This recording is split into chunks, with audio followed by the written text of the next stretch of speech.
Dans un instant, Monsieur Cellou Dalein Diallo, président de l'UFDG, chef de file de l'opposition, qui va intervenir dans un instant sur cette antenne. Deux nouveaux cas de mort hier à Conakry, deux jeunes tués dans le quartier Ouanidara, dans la commune de Ratoma, à marge d'une nouvelle journée de manifestation à l'appel de l'opposition républicaine, alors que celle-ci accuse les forces de l'ordre d'avoir tiré à balles réelles sur ces deux jeunes qui finiront par succomber à leurs blessures. La polémique enfle autour de la dépouille mortelle d'une des victimes. Le président de l'UFDG accuse le président Alpha Condé d'avoir ordonné de sortir le corps de Boubacar Bari, puisque c'est de lui qu'il s'agit, de la morgue de l'hôpital national Ignace Dine. Qu'est-ce qui fonde ces accusations? Que sait-on des circonstances de la mort de ces deux jeunes hier? On pose ces questions dans un instant. Et là, je Cellou Dalein Diallo, président de l'UFDG. Et cette autre polémique qui mérite qu'on y revienne, Abdourahmane Sano a-t-il d'une manière ou d'une autre contribué à radicaliser les positions qui ont été celles des responsables du SLEG dans la récente grève des enseignants de Guinée, dans les rangs de l'appareil d'État et au sein de sa branche politique? Ils sont nombreux à croire dur comme fer que Abdourahmane Sano y a joué un rôle nocif. Des voix s'étaient même élevées pour lui prêter un plan de déstabilisation du régime. Que répond-il face à ces accusations? Le principal conseiller nous rejoint tout à l'heure sur ce plateau, M. Abdourahmane Sano, président de la PQD et de la CPR. Nous avons Elhadj Cellou Dalein Diallo en direct dans cette émission. Grandes gueules. Ça, Moïse. Monsieur Dalein Diallo, bonjour, bienvenue donc dans les grandes gueules. Bonjour, monsieur Moïse. Nous avons appris avec beaucoup d'effroi comme vous les victimes qui ont été causées du côté de Ratoma, notamment à Ouanidara. 93 victimes, vous dites. Alors, quand on atteint un tel seuil... Est-ce qu'il confirme d'abord qu'il y a une 93e? C'est lui qui a qu'il nous le dise, Moussa. Bon, est-ce que vous confirmez qu'il y a une troisième victime en marge de la manifestation d'hier? Oui, il y a une troisième victime, il y a Saïd Diallo, âgé de 25 ans, qui a succombé à ses blessures alors qu'il avait été atteint hier par balle vers 19h. Il est décédé dans la nuit, on vient de transporter son corps à la morgue. Alors, Monsieur le Président, quand on atteint donc un tel niveau, est-ce que vous vous posez des questions par rapport au combat que vous êtes en train de mener et la stratégie qui est la vôtre? Parce que dans ce studio, nous avons tous condamné le fait que des jeunes se fassent tuer comme ça, de cette manière, et qu'il n'y ait pas de justice, mais en même temps, nous avons demandé à ce que l'opposition puisse revoir sa copie, sa manière de revendiquer. Et puisque ça produit toujours les mêmes résultats, ce sont de pauvres victimes qui se font tuer à chaque manifestation. Je pense que c'est une question qui mérite d'être posée, une question pertinente. Mais il faut quand même, lorsqu'il y a un problème, essayer de voir quelles sont les causes. Pourquoi on tue? Vous savez pertinemment que pendant tout le temps qu'on a eu l'opportunité de poser les problèmes de ces tueries, on n'a pas manqué de le faire. Regardez tous les accords politiques. Tous les accords politiques qu'on a négociés et signés avec le gouvernement, on avait réussi à engager celui-ci à ouvrir des enquêtes, à identifier les auteurs et commanditaires des crimes pour les déférer devant les tribunaux. Malheureusement, à ce jour, jamais une enquête n'a été ouverte par rapport à un assassinat commis sur l'axe Hamdallah-Bambeto-Koza. Pourquoi on ne le fait pas? C'est de la responsabilité de l'État. Lorsqu'on a été la vie à un citoyen, le premier droit de l'homme, c'est le droit à la vie. C'est de la responsabilité de l'État, dis-je, de protéger les citoyens. Et pour les protéger, lorsqu'il y a un crime comme ça, on doit mener des enquêtes pour identifier l'auteur et le déférer devant le tribunal. Parce que l'impunité entraîne la récidive, encourage le crime. On le sait, c'est une loi universelle. Mais depuis 2011, que ces délits ont commencé à l'occasion des manifestations pacifiques de l'opposition, jusqu'à présent, je l'ai dit, aucune enquête n'a été menée. Aucune compassion de la part du gouvernement n'a été arrêtée lorsqu'il s'agit des jeunes de l'axe. Mais il faut d'abord, en tant que journaliste, justement, Monsieur le Président, justement, vous faites bien... Il s'agit de l'exercice d'un droit constitutionnel que la manifestation ne doit pas donner lieu à une tuerie. On dit que les leaders politiques envoient les enfants à la boucherie. Mais la rue n'est pas une boucherie. Il faut faire en sorte qu'il n'y ait pas de meurtre, surtout de la part de ceux qui sont chargés d'assurer la sécurité des citoyens. Ceux qui sont recrutés, payés, équipés pour assurer la sécurité. Mais il y a une démission totale de l'État qui encourage la récidive. Parce que jamais un policier, un gendarme, un simple citoyen, s'il y en a eu, responsable d'un crime lors des manifestations pacifiques, n'a été déféré devant les tribunaux.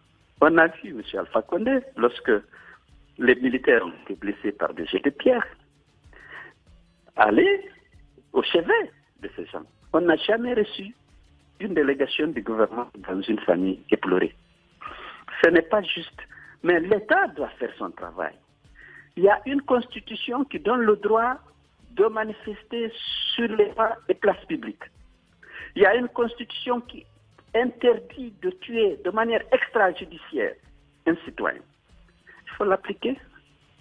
Alors, c'est facile de dire que les leaders politiques manquent de stratégie, qu'ils envoient les enfants à la boucherie, mais attaquons le problème là où il est. Voilà. Alors, Monsieur le Président, il y a certes une constitution qui vous donne tous ces droits. Nous ne l'avons jamais nié. Ce que vous nous décriviez tout à l'heure, nous le disions depuis le temps passé, depuis 2010 d'ailleurs. Vous ressortez cette situation où l'État n'a jamais fait la lumière sur les cas de mort. Nous le déplorons, Monsieur le Président. Mais à un certain moment, l'intelligence et la sensibilité humaine exigent que l'on interpelle la responsabilité des leaders politiques de l'opposition. Et vous comprenez bien la situation que nous vivons. 93 morts, on a comme l'impression que les morts vous servent d'éléments de pression contre le pouvoir. Et on ne vous comprend plus, Monsieur le Président. Est-ce que ce serait pas nécessaire, justement, ce n'est même pas, j'ai envie de dire, est-ce que ce n'est pas impératif de changer de stratégie à ce niveau-là, puisqu'il y en a d'autres que la loi vous permet? Vous n'êtes pas juste. Chaque fois qu'on a obtenu la possibilité d'aller au de la table de négociation pour faire prévaloir nos revendications, on l'a fait. Je dis et je répète que la rue est notre dernier recours. Lorsque nos droits sont violés, lorsque la Constitution de la République est violée, nous demandons qu'on s'asseye avec le gouvernement pour lui faire le reproche et pour lui demander de nous proposer une formule pour réparer les fautes qui ont été commises.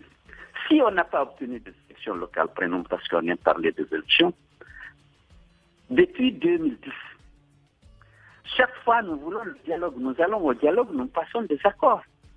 Les accords ne sont pas respectés. On va encore au dialogue. On reprend les mêmes dispositions.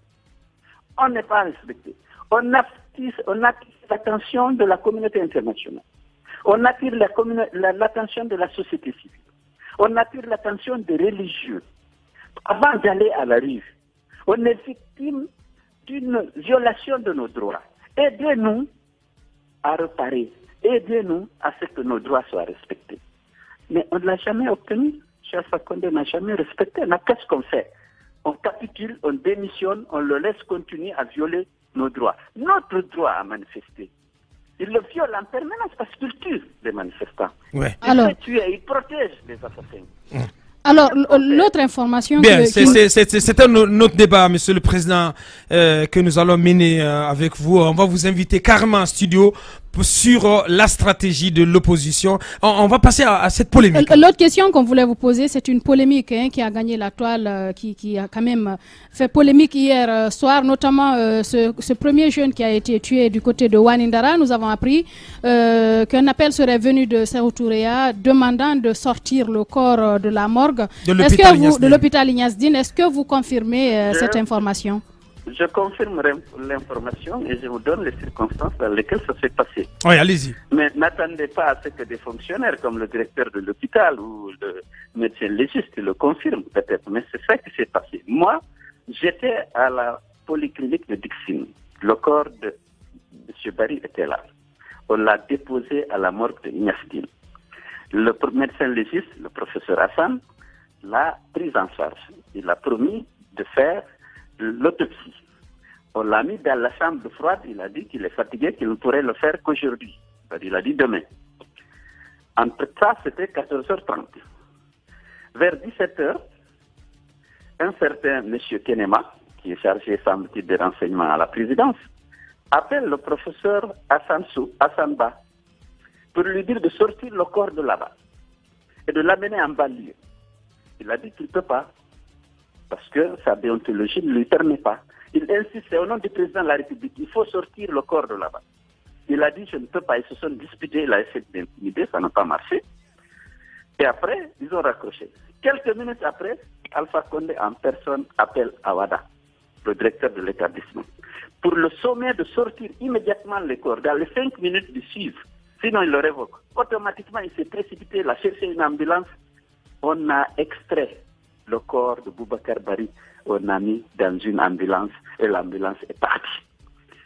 Vous pouvez le vérifier, le corps de Boubacar Bari n'est plus là-bas. Maintenant, pourquoi?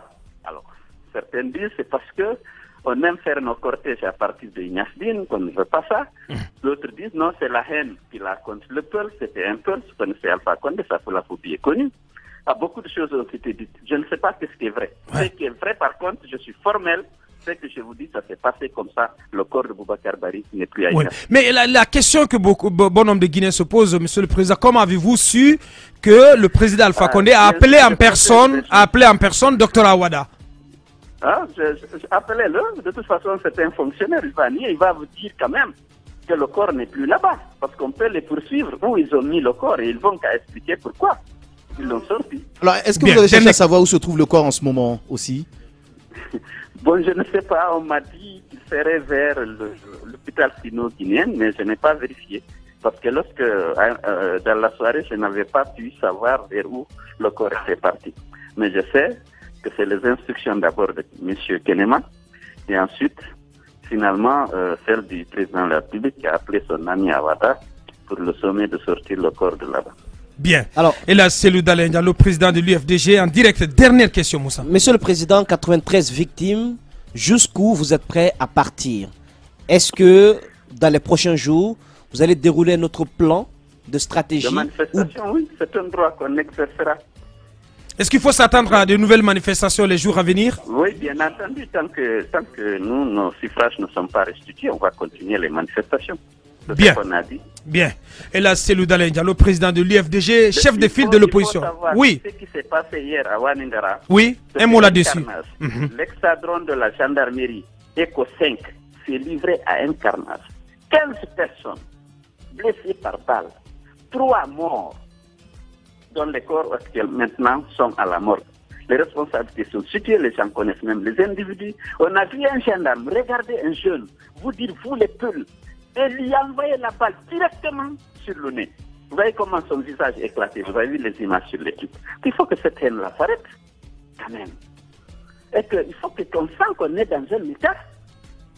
Cette démission de l'État et cette carence de ses dirigeants, il faut que continue à dénoncer. On ne peut pas accepter que ça continue comme ça. Bien. Les gens en défense, sont armés, qu'on les tue comme ça. Ouais. Alors qu'on a recherché certains, parce qu'ils étaient avec des trucs, ils ont dit c'est eux qui participent activement. Ils avaient des noms aux manifestations. C'est ainsi qu'ils ont identifié 2 jeunes parmi ceux-ci. Ils ont dit voilà, c'est lui-là.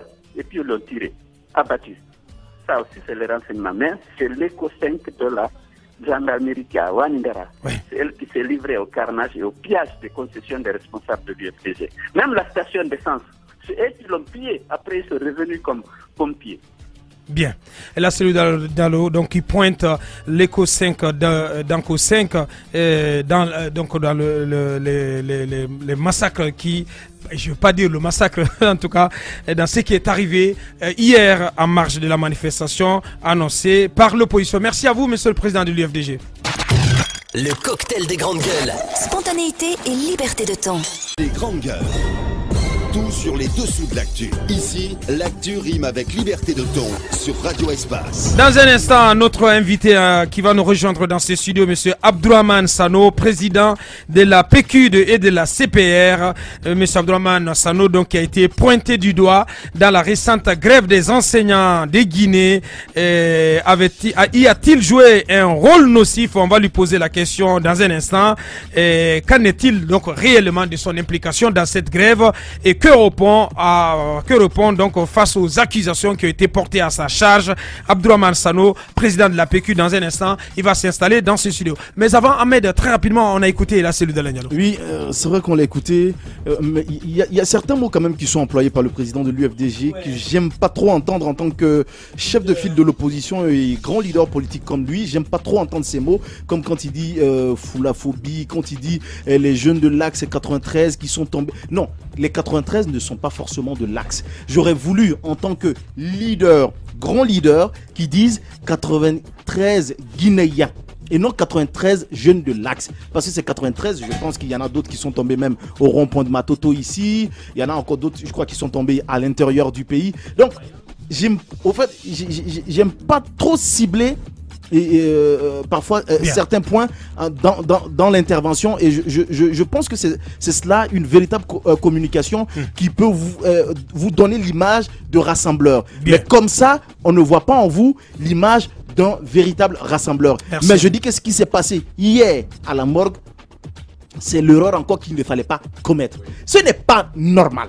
La morgue, c'est public. C'est l'hôpital national. C'est l'hôpital national. Ouais. Comment on peut extraire et que le président de la République lui-même, comme le leader de l'UFDG l'a confirmé tout de suite, qu'il soit celui qui gère tout ça. Ça, je ne suis pas d'accord. Ouais. Je pense qu'il a beaucoup de choses à gérer. Ça reste à confirmer, Ahmed. Ouais. Oui, c'est pourquoi j'ai cité la source. Je dis le leader de l'UFDG. Ce n'est pas moi qui l'ai dit. Donc je dis, alors s'il s'avère que c'est une réalité, je pense que le président de la République a beaucoup de choses à faire, beaucoup de choses à gérer en République de Guinée que de s'intéresser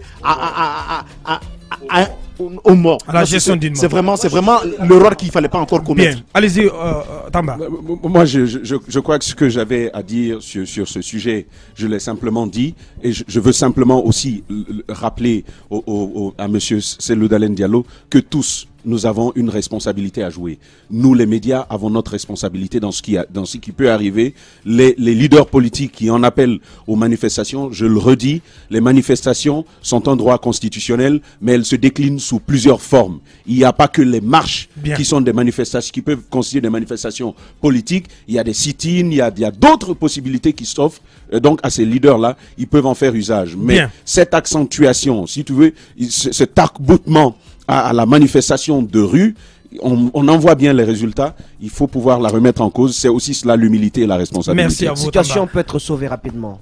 Le chef de l'État peut faire un pas, rencontrer Cellou Dalein Diallo. Ouais. Il faut calmer les choses. Le président l'INIDH, il a fait cette proposition. Mais qu'il sorte du palais Sékou-Touré, qu'il parte voir, et qu'il ait l'ouverture des couloirs de dialogue. Qu'il parte échanger avec lui. Bien. Et l'autre message que j'ai à passer à Cellou Dalein Diallo, vos militants ont le droit de se laisser emporter par l'émotion, de se laisser emporter par la passion.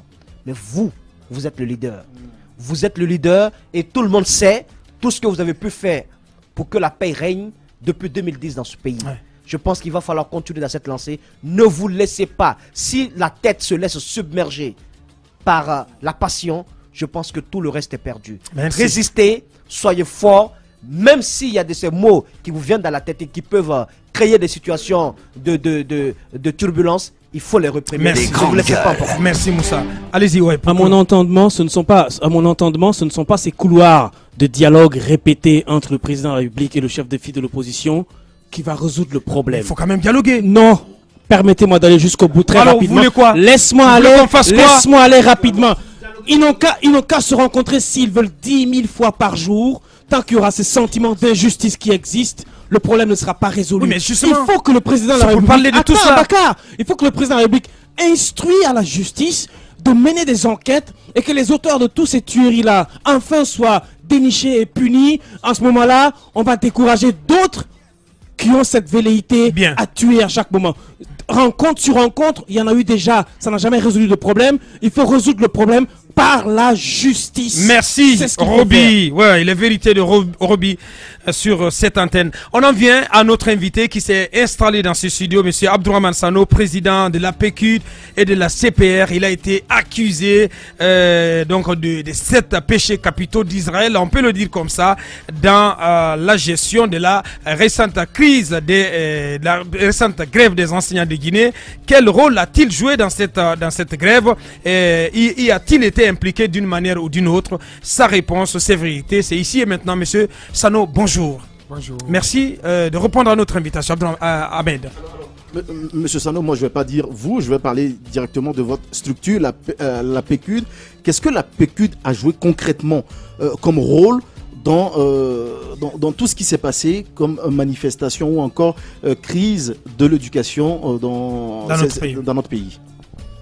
D'abord, je voudrais... Vous avez été accusé de tous les 7 péchés capitaux, hein, je l'ai dit, d'Israël. Je voudrais vous remercier pour l'opportunité que vous m'offrez à parler encore de cette grève. Je crois que vous n'êtes pas... Parlez dans le micro, s'il vous plaît. Je crois que vous n'êtes pas sans savoir que la PQD était la structure fêtière, la structure à laquelle étaient affiliées les centrales syndicales pour pratiquement toutes. Et donc, à ce titre, la PQD s'est vue impliquée, pas directement dans la gestion, parce que les responsables syndicaux sont suffisamment aguerris pour mener leurs revendications, mais la PQD est restée prête de tous les mouvements de grève qu'on a connus ces dernières années. En 2015, en 2016, jusqu'à maintenant. Donc, c'est à ce titre-là que, lorsque la grève a éclaté, 3 jours après, c'était à partir du 13 jusqu'au 15, le 16, j'ai appelé M. Souma pour m'informer de ce qui se passait. Après l'avoir écouté, j'étais en instance de déplacement pour 2 jours. Je lui ai dit, premièrement, je lui apporte, la PQD lui apporte le soutien, parce que ce qui était en train d'être dit était clair, à la condition que les enfants retournent le plus rapidement dans les classes, sans mettre en danger leurs revendications, que je trouvais légitime. Et deuxièmement, que notre implication devrait se faire dans le strict respect de la sauvegarde de l'unité syndicale. Bien. On va pas refaire toute l'histoire.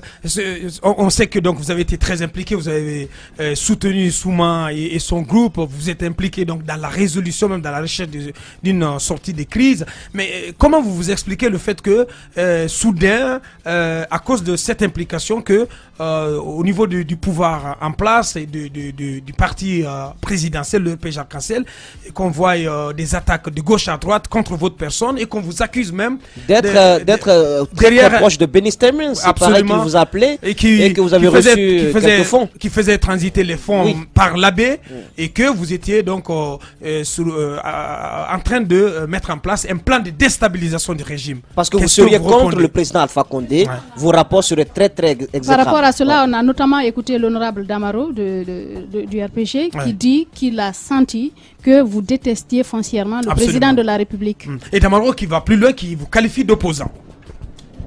Écoutez, je ne vais pas baigner dans ces polémiques-là. Je sais que nous avons apporté notre soutien au SLEG. C'est clair, c'est net et ça n'a pas été caché. On l'a fait, si c'était à refaire, on le referait. Tout simplement parce que nous ne cautionnerons jamais l'injustice dans ce pays.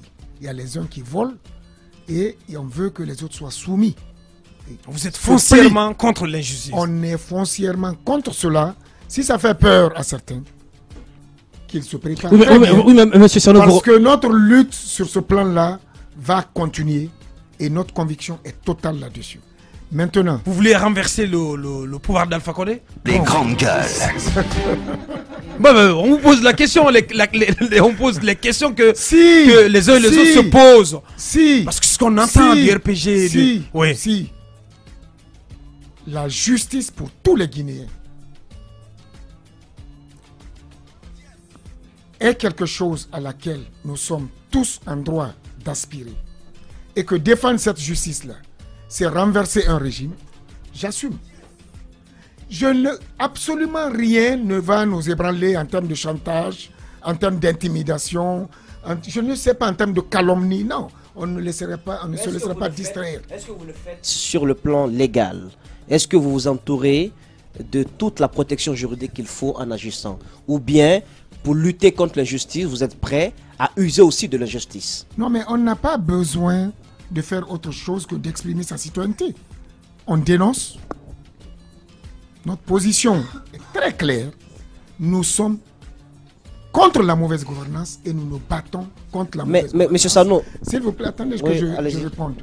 Qu'on veuille maintenant insinuer, parce que ceux qui volent ont peur, que nous sommes en lien avec tel, je pense que nous n'avons pas à perdre de temps à répondre à ces allégations-là parce qu'elles n'ont pas de sens. C'est la raison pour laquelle je marche, Abdraman Sano en tout cas, librement, parce que je n'ai absolument rien à me reprocher du point de vue de la conscience. Maintenant, tout le monde sait le contexte dans lequel on est. On vous colle tout pour vous décourager, pour vous intimider, pour vous... Je ne sais pas. Notre engagement est total. Nous allons lutter contre la mauvaise gouvernance. Nous allons lutter contre la mauvaise gouvernance. Nous allons lutter contre l'injustice. Si c'est cela vouloir le pouvoir, si c'est cela vouloir devenir Premier ministre, si c'est je ne sais pas moi. Notre engagement est total sur cette question. Il faut que les gens le comprennent. Sano, président de la PQD, qui donc dit ses vérités sur cette antenne. Allez-y. Votre lien avec le président Cellou Dalein Diallo, on estime que c'est aussi l'un de vos mentors, ce serait votre soutien indéfectible. Dites-nous un peu plus. Et puis, on a appris pendant cette grève que le chef de l'État avait demandé à vous rencontrer. Mais vous auriez refusé catégoriquement de le voir. Pourquoi? Même si certaines sources disent qu'à la fin, il avait tenté accepté, lui aussi, mais le chef de l'État n'a pas voulu. À la fin, qu'il avait accepté et qu'il aurait rencontré le chef de l'État. Attendez, Moussa. Ah bon? Bien sûr. Mais il est là, bien je vous écoute. Qui va nous dire tout. Oui. Qu'il aurait rencontré le chef de l'État par l'entremise du gouverneur de la Banque centrale. On vous regarde dans les yeux. Je vais vous dire, est-ce que Cellou Dalein Diallo n'est pas un Guinéen? Mais si. Mais attendez, à part entière. Je ne permettrai à personne de contrôler ma liberté. Je vois qui je veux, quand je veux, lorsque l'intéressé me le permet, où je veux, lorsque nous sommes mis d'accord. Personne ne m'interdira rien sur ces questions-là. C'est pas parce que c'est le opposant que on va faire en sorte que il soit quelqu'un, une personne non grata. C'est pas mon problème ça. Nous sommes de la société civile. On s'en fout de ces questions-là. Je rencontre qui je veux. Je vais le rencontrer aujourd'hui. J'irai aujourd'hui le rencontrer et il n'y a aucun problème. Est-ce que vous avez des rapports particuliers? Mais attendez. Dans le micro. Dans le micro. Je dis, écoutez-moi très bien. Nous encombrons pas de ces polémiques inutiles. Bien. La Guinée doit être rassemblée. Nous sommes tous des Guinéens et nous ne voulons pas baigner dans ces considérations. Pour nous, il n'y a pas de Guinée, à moins que... Vous restez politique quand même, hein? Pardon Justement, c'est la limite qu'il ne faut pas perdre de vue. L'essence de la question d'Aboubacar, c'est finalement de craindre que vos accointances supposées avec M. Cellou Dalein Diallo puissent affecter votre combat de la société civile. Non, attendez. Nous, c'est les citoyens qui nous intéressent. Cellou est citoyen, Alpha Condé est citoyen. Ce sont les citoyens. Est-ce que être acteur politique est interdit par la loi? Non. Mais moi, je ne veux pas rentrer dans ces considérations. Dans le micro toujours. Je ne veux pas rentrer dans ces considérations je rencontre qui je veux. Bien. Sur vos échanges, en tout cas avec le chef de l'État, parce qu'au pic de la crise, vous étiez quand même quelqu'un de très, très couru, très fréquenté, et beaucoup de pression sur vous au même moment, et beaucoup de personnes qui s'impliquaient pour que vous rencontriez le chef de l'État. À la fin, c'est ce qu'on a appris, vous auriez accepté de rencontrer M. Alpha Condé. Est-ce que vous confirmez? Est-ce que vous confirmez d'abord que la demande a été faite?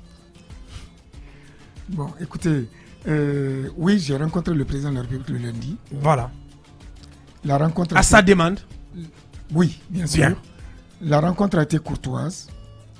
On a échangé sur la situation du pays. Je lui ai dit que le pays va très mal.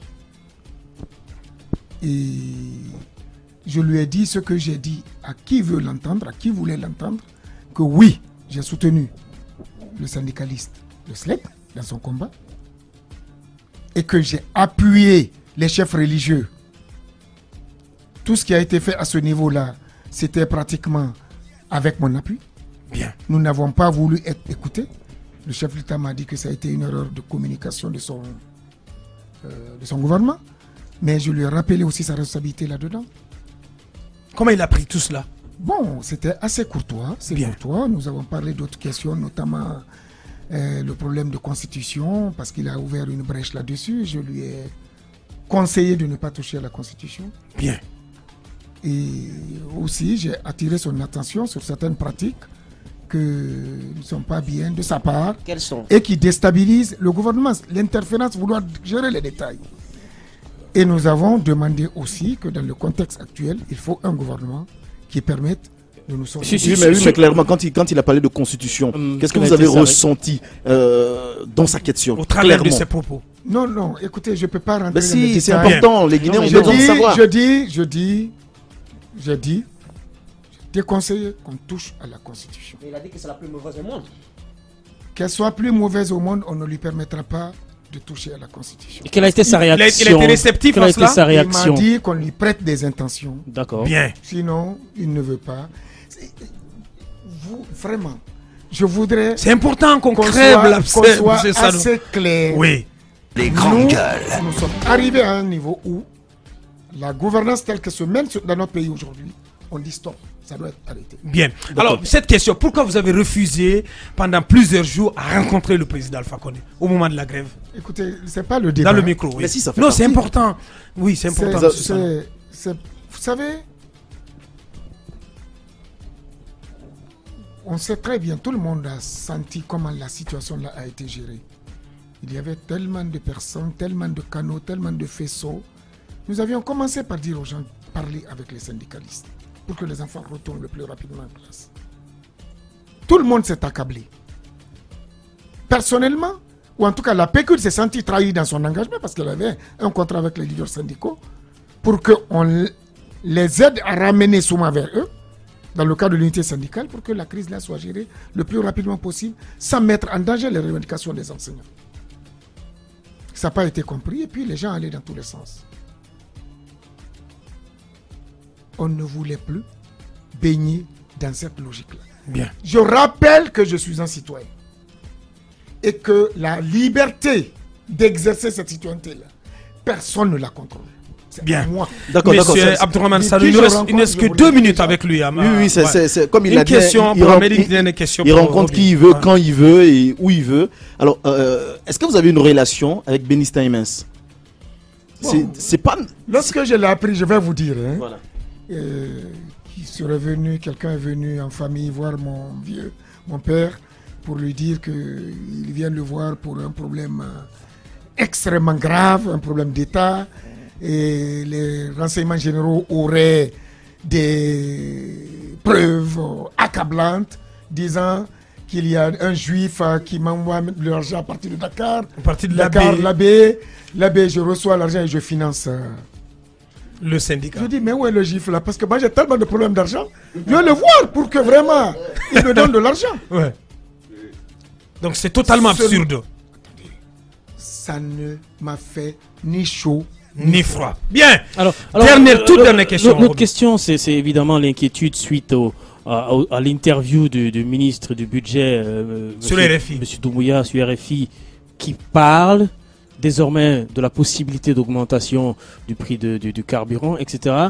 Donc, délestage des courants de la desserte en électricité suite à l'accord avec les avec le SLEG. Alors, quel regard, puisque vous avez un regard de veille, quel regard avez-vous sur cette déclaration? Bien.